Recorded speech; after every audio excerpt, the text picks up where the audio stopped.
Okay, looks like we're recording. Welcome, class. This is the content video for week 4. So this will have the material that's covered in both Wednesday and Friday's classes. Let's go ahead and get started. So week 4 objectives, we have 5 objectives, and they are: define business level strategy. Number 2, discuss the relationship between customers and business level strategies in terms of who, what, and how. Number 3, explain the differences among business level strategies. Number 4, use the 5 forces of competition model to explain how above average returns can be earned through each business level strategy. And 5, describe the risks of each of the business level strategies. All right, it's always a good idea, like I say every week, to start with a question, and we can use our objectives to formulate our questions. Now, the reason we formulate questions when we're starting to learn something new is because it helps our minds to take ownership of the learning process. And it just helps to frame things in a way where, okay, we've got these questions and now we're searching for the answers.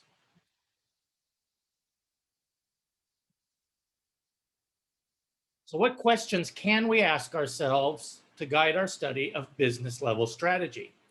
If we use the objectives that we just covered, well, some of the questions might be, what is a business level strategy? How do we use business level strategy to become successful, to achieve our above average returns? How do we develop a strategy to give us a competitive advantage? So those are all good questions to start with. And each objective, you can start to get into the habit of formulating questions that frame your learning for that week. Now, this week, we're talking about the business level strategy. And firms that perform well, even in very competitive industries, will follow some pattern of decision making and execution that's internally consistent.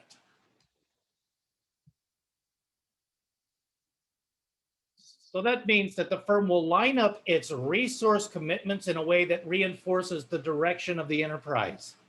And if these decisions are inconsistent, the outcome will be resource commitments that work against each other or hinder the progress of the business. So this week, we're going to lay out the basic strategy patterns that can lead to a competitive advantage. And knowing these will help you understand how to make the most of your firm's potential. First, let's look at a case study.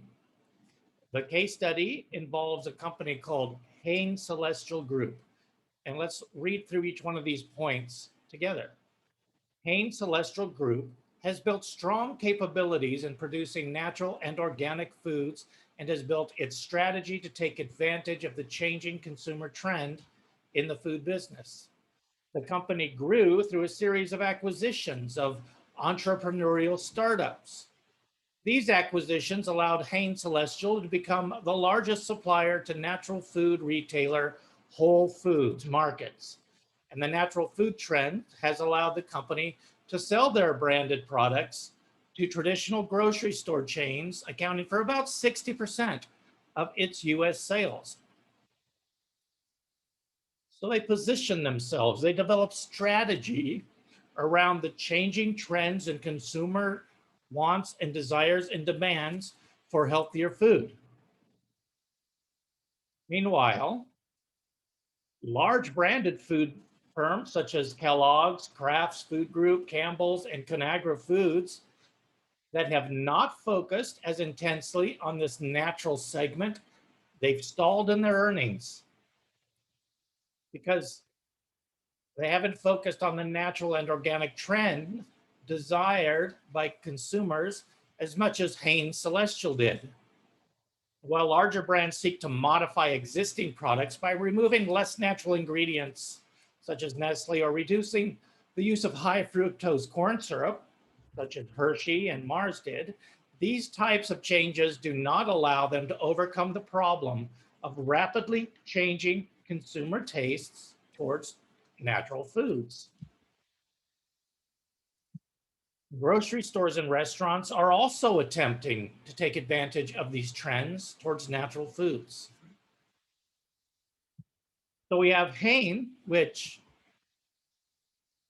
saw the trend, recognized their strengths and their weaknesses as an organization, recognized the potential that they had to capture part of the market, and they made some good decisions. And they grew by acquiring smaller companies.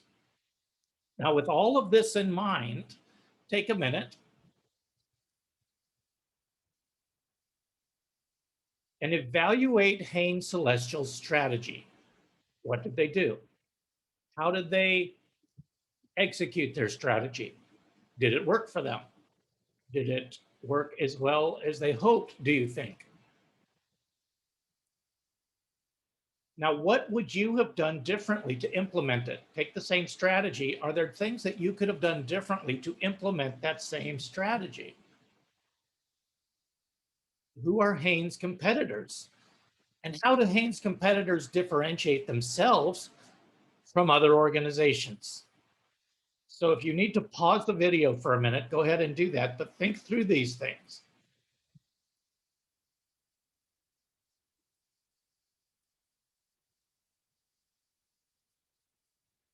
Okay, hopefully you paused the video, you thought about it, you came up with some ideas.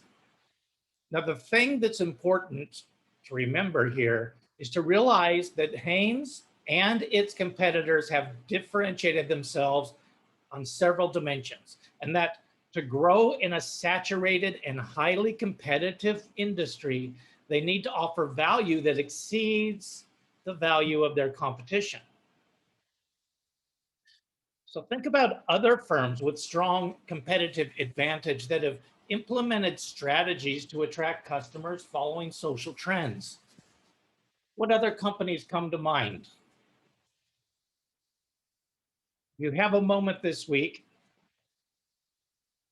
reply to this week's announcement, one of them, and give me your thoughts. I'd love to hear them, or share them with me in class.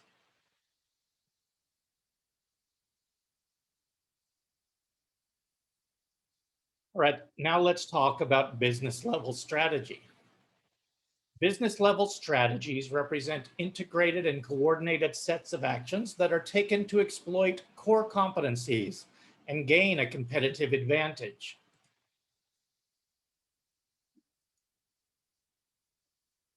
To be more specific, strategies are purposeful, precede the taking of actions to which they apply, and demonstrate a shared understanding of the firm's vision and mission. An effectively formulated strategy marshals, integrates, and advocates the firm's resources, capabilities, and competencies so that it will be properly aligned with its external environment. A properly developed strategy also rationalizes the firm's vision and mission along with the actions to achieve them.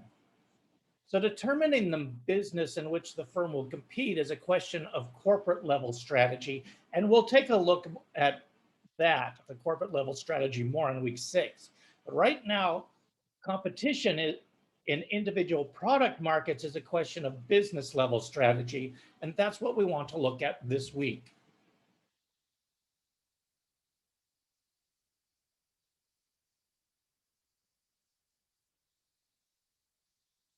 So a firm's core competencies should be focused on satisfying customer needs or preferences through business level strategies, which detail actions taken to provide value to customers and gain a competitive advantage by exploiting core competencies in specific individual product and service markets. In other words, business level strategies are developed based on a firm's core competencies and indicate how an organization chooses to compete in a particular market to gain a competitive advantage over its competitors. A customer focus requires that firms simultaneously evaluate or consider three things: whom to serve, what customer needs will be satisfied, and how those needs will be satisfied through the strategy selected. Remember that the core purpose of any business is to create value. And who do we create value for? We create value for our customers. If we are not adding value to our customers, we are not going to survive long as a business because our customers aren't going to buy from us. We're not going to have cash flow. And a business that doesn't have cash flow is doomed to oblivion.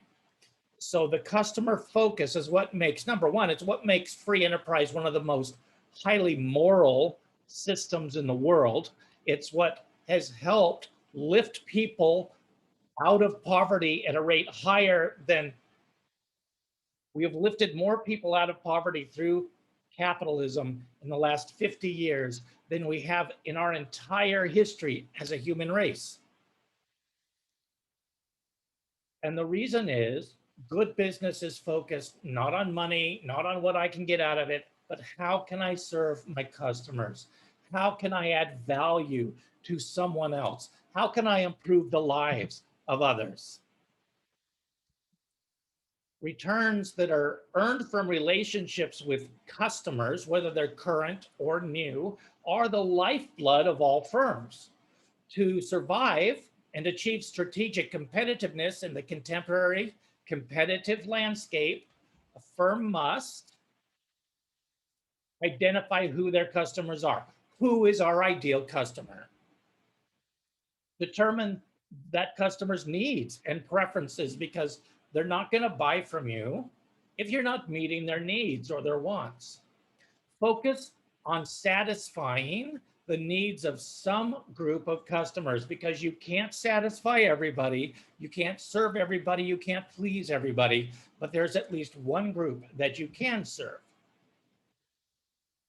Focus on satisfying the needs of some group of customers and determine how to compete, which means to select a strategy that enables them to satisfy customer needs. The firm's relationships with its customers are strengthened when it delivers superior value to the customers. That's the secret of success. How will you deliver superior value to your customers? A number of companies have become skilled in managing all aspects of their relationship with their customers. Some companies may manage one or two aspects of it, but some have managed to master the management of all the aspects of customer relations. Can you think of any as an example? One very strong one comes to mind for me, and that would be Amazon. See, Amazon's known for the quality of information it maintains about its customers, the service that it renders for its customers, and its ability to anticipate customers' needs. It has a strong reputation for being able to successfully do all three.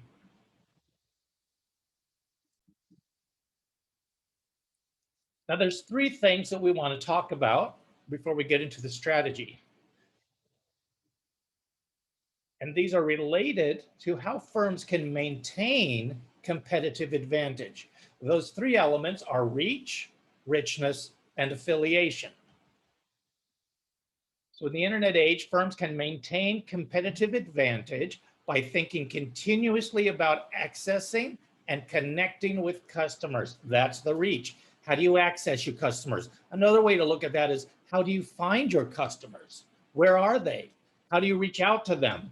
Is it going to be through LinkedIn? Is it going to be through advertising? Is it going to be through, can you do it through Facebook advertising? Do you need traditional media advertising? Where are your customers? And then once you find out how to access them, how are you going to connect with them? Next, maintaining information with depth and detail for and from customers is called richness. What is the depth of information you have about your customers? How much do you know about them? That comes with a continued, sustained relationship with customers. And then finally, facilitating useful interactions with customers, which is affiliation. So these long-term relationships between your firm, between you and the people in your firm, with the customers, because people don't form relationships with companies, they form them with people. And so when they think about your company, they're going to think about you or the employees that they interact with. That's where the relationship is.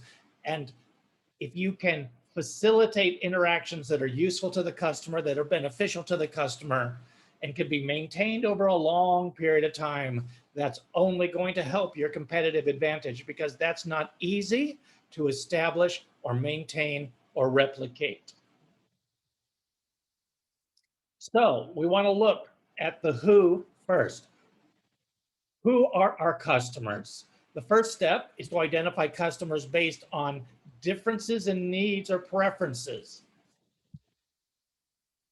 This is often called market segmentation, and it enables the firm to have a better grasp on what might be important to customers because of the lack of any in-depth insights relevant for decision making that are provided by central tendencies, or the averages of the market in general.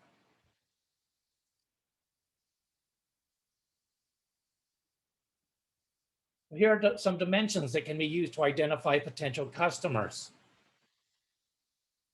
So which of these dimensions in this table help identify the most promising market segments for which type of businesses? So which type of businesses might be more dependent on determining the demographic factors than others, or maybe the geographic factors, consumption patterns. It's an interesting thing to think about, and I would encourage all of you to start thinking about which of these segmentation factors would be most beneficial to the business that you will be doing your work around this semester.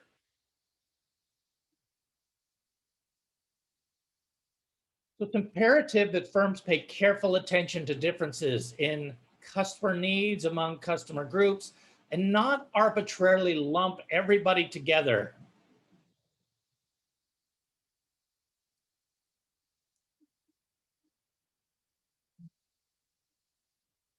Almost any identifiable human or organizational characteristic can be used to subdivide a market into segments that differ from one another on any given characteristic.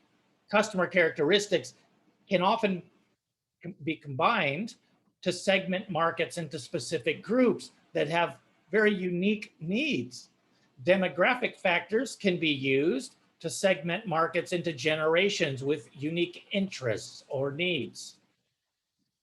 In the US, the teenage market segment is a competitively relevant customer group.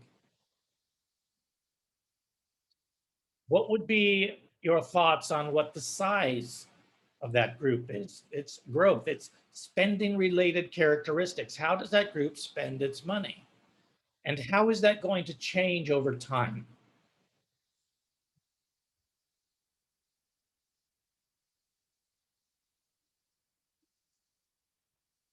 As we talked about in week 3, one challenge for firms is to identify ways in which they can bundle their resources and capabilities to create value for customers, because given the choice, customers are most interested in purchasing products that both satisfy their needs and provide value.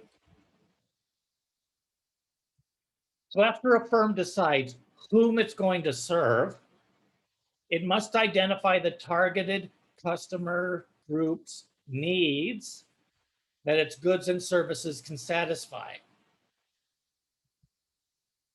This is important in that firms learn how to deliver to customers what they want and when they want it.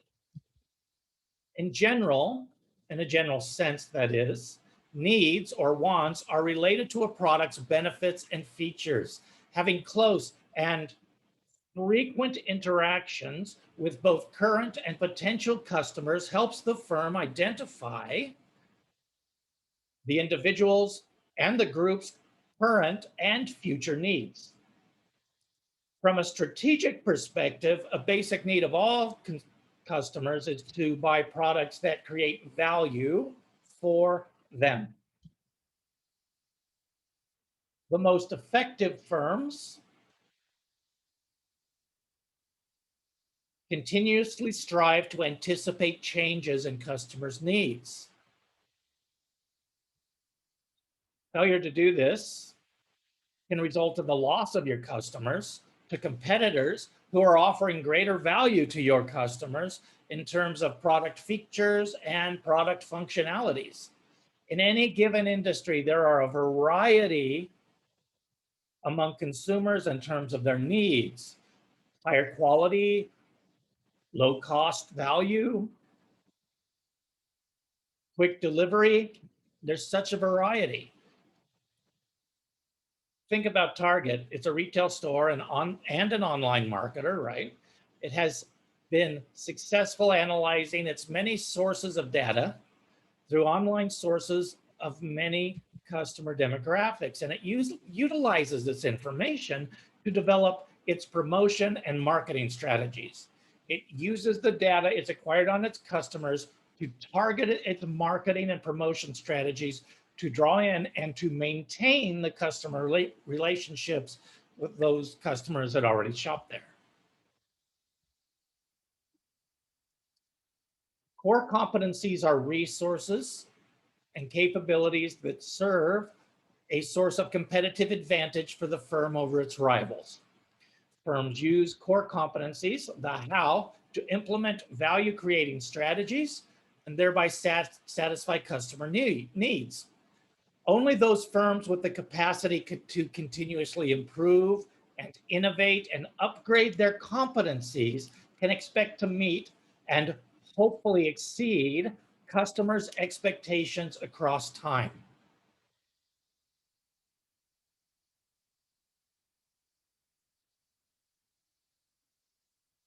Companies draw from a wide range of core competencies to produce goods or services that can satisfy company customer needs.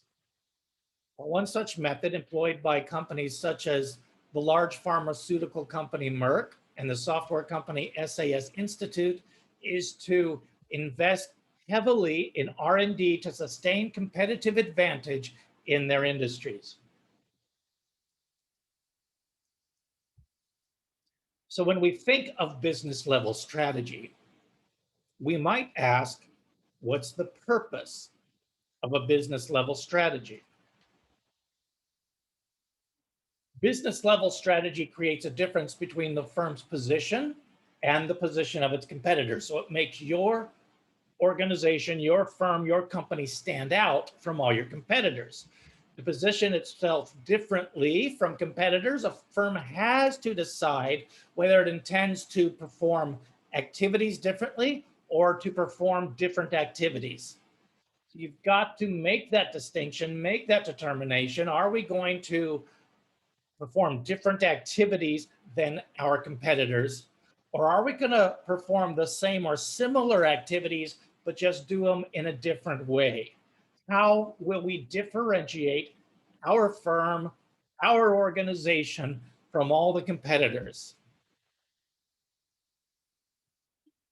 Now, business level strategy is concerned with the firm's position in the industry relative to its competitors. Firms are challenged to select business level strategies to position themselves favorably by performing activities differently or performing different activities as compared to their rivals. So the firm's business level strategy is a deliberate choice about how it will perform the value chain's primary support activities in ways that create unique value.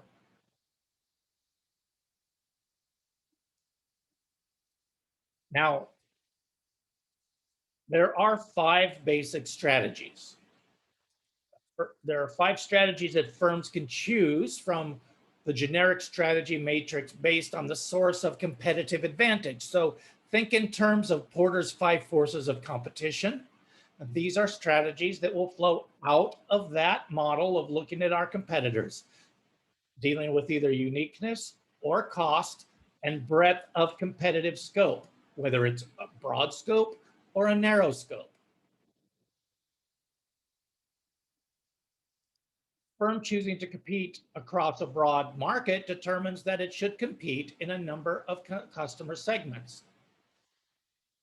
Competitive advantage is achieved either by offering unique products, a differentiation strategy, or by establishing a low cost position, which would be to provide your standardized products at the lowest competitive price. And this is a cost leadership strategy. Firms that choose to compete in narrow customer segments select a focus strategy. And that may be either a focused differentiation strategy, few segments, unique products, or a focused cost leadership strategy with a narrow segment and standardized products at the lowest competitive price. Now, an integrated cost leadership differentiation strategy incorporates both of these emphases. None of the 5 business level strategies shown in figure 4.1 of your book is inherently or universally superior to the others. So none of these are better than the others. None of these are worse than the others. The effectiveness of each strategy is contingent both on the opportunities and threats in a firm's external environment and on the possibilities provided by the firm's unique resources and capabilities and core competencies. We always come back to those. So it's critical for the firm to select a business level strategy that is based on a match between the opportunities and threats and its external environment and the strengths of its internal environment as shown by its core competencies.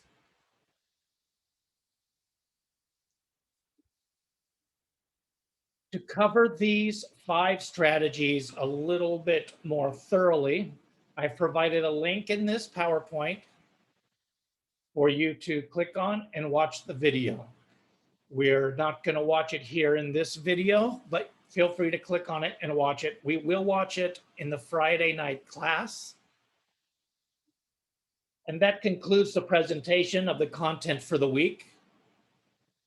I want to encourage everyone to continue to participate in the Zoom classes on the days you're not in class. And the reason for that is especially when we're doing our CLC assignments, I'm going to provide breakout rooms. I will put the label the rooms group 1, group 2, group 3. And if you're on the Zoom call, you can go into your room, you can collaborate on your CLC assignment, you can work on it together, you can have whatever conversations or negotiations you need to have. I want to make that available to you. I want to provide class time for you. And now, so if there's class time provided, like there is this week to work on your CLC assignments, I'm allowing you class time both days to get together as a group and work together. So I'm strongly encouraging you to continue to participate in the Zoom meetings. I know we've had some technical difficulties with the sounds, but please continue to participate so that you get the most out of this class. All right, for all of you, hopefully, we'll see you tonight in class, either in person or on the Zoom call. Take care.